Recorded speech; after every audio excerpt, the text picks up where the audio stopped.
Hello বন্ধুরা, আমরা আজকে জানবো বাংলাদেশের 7 জন বীর শ্রেষ্ঠ সম্পর্কে, যা বিভিন্ন চাকরির পরীক্ষার জন্য খুবই গুরুত্বপূর্ণ।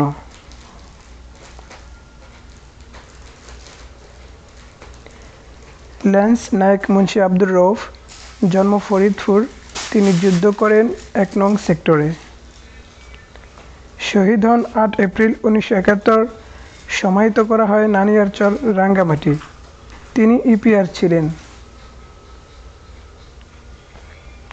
সিপাহী মোস্তফা কামাল, জন্মগ্রহণ করেন ভোলা। তিনি যুদ্ধ করেন 2 নং সেক্টরে।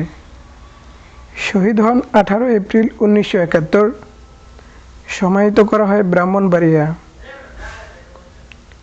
তিনি সেনাবাহিনী ছিলেন।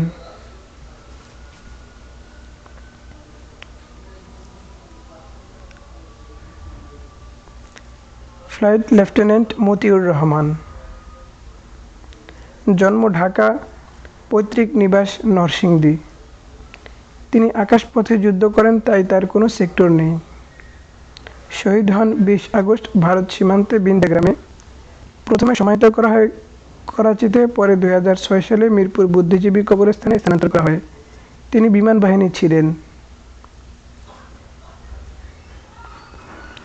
ল্যান্স নায়েক নূর মোহাম্মদ শেখ, জন্ম নড়াইল। তিনি যুদ্ধ করেন 8 নং সেক্টরে।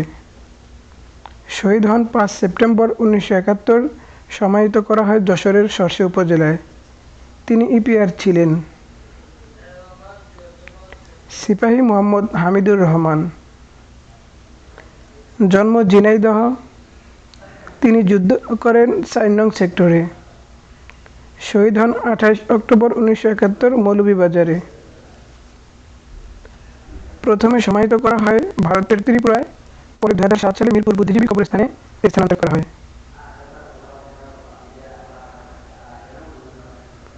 তিনি সেনাবাহিনী ছিলেন। Engine room artificial Ruhul Amin, জন্মগ্রহণ করেন নোয়াখালী। তিনি যুদ্ধ করেন 10 নং সেক্টরে নৌপথে। তিনি শহীদ হন 10 ডিসেম্বর। সমাহিত করা হয় খুলনায়। তিনি নৌবাহিনী ছিলেন। ক্যাপ্টেন মহিউদ্দিন জাহাঙ্গীর, জন্মগ্রহণ করেন বরিশাল। তিনি যুদ্ধ করেন 7 নং সেক্টরে। শহীদ হন 14 ডিসেম্বর 1971। সমাহিত করা হয় চাঁপাইনবাবগঞ্জে। তিনি সেনাবাহিনী ছিলেন। চাকরির পরীক্ষায় গুরুত্বপূর্ণ ভিডিও পেতে চ্যানেলটি সাবস্ক্রাইব করে পাশে থাকা বেল আইকনটি বাজিয়ে দিন।